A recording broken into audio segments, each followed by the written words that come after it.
Sektor logistik dan pengangkutan memainkan peranan penting dalam pembangunan negara. Ia tunjang utama aktiviti perdagangan selain fungsinya menghubungkan pengguna. Pandemik COVID-19 memberi cabaran baru untuk kerajaan merangka dasar dan menyediakan projek infrastruktur pengangkutan yang cekap, berpatutan dan selamat. Ikuti laporan Jalberta Robert.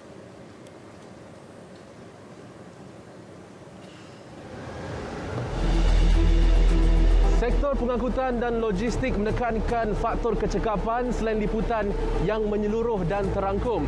Namun, COVID-19 turut memberi kesan kepada sektor tersebut. Persoalannya, bagaimanakah kita dapat menempani cabaran jumlah penumpang yang berkurangan, susulan kerisauan akibat risiko jangkitan dan pemain industri pula depan masalah seperti penutupan sempadan dan juga tenaga kerja. Menurut pengulas dan penganalisis trafik Priscilla Patrick, jumlah kenderaan di jalan raya berkurang sepanjang Mac hingga Mei, iaitu semasa Perintah Kawalan Pergerakan PKP berkuat kuasa. Kesempatan ini wajar diambil pihak konsesi lebuh raya dan pihak berkuasa tempatan untuk memfokus kerja-kerja selenggara. After being stuck at home for more than 8 months, why are we being stuck in traffic again? Potholes should be covered. White lines and yellow lines, they should be repainted. And in a sense of safety-wise, authorities should be using this time when there are less vehicles on the roads to maintain these roads instead of doing these works during peak hours on working days. Bagi warga Lembah Kelang, pengangkutan awam seperti MRT, LRT dan monorail selain bas Rapid KL kekal menjadi pilihan. Sungguh pun begitu, masih ramai memilih memandu kenderaan sendiri berdasarkan faktor kurangnya risiko jangkitan COVID-19 berbanding menggunakan pengangkutan awam. Ini dibuktikan dengan jumlah keseluruhan industri TIV jualan kenderaan baharu daripada Januari hingga September 2020 adalah sebanyak 341,489 unit, didorong faktor pengecualian cukai SST sektor automotif buka kuasa sehingga Disember dan juga faktor kadar dasar semalaman OPR serendah 1.75%.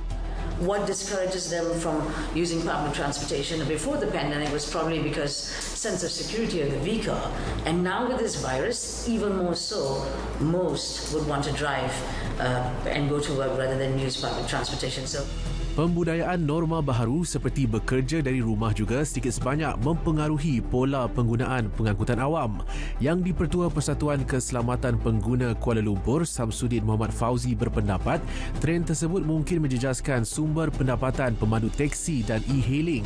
Justru, bantuan khusus buat industri e-hailing seperti yang diperuntukkan menerusi pakej rangsangan sebelum ini diharap mampu diteruskan.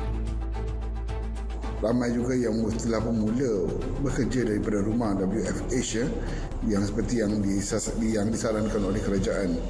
Dan sedikit sebanyak keadaan ini akan mendatangkan kesan kepada syarikat-syarikat ataupun kepada pendapatan pengangkutan awam itu sendiri.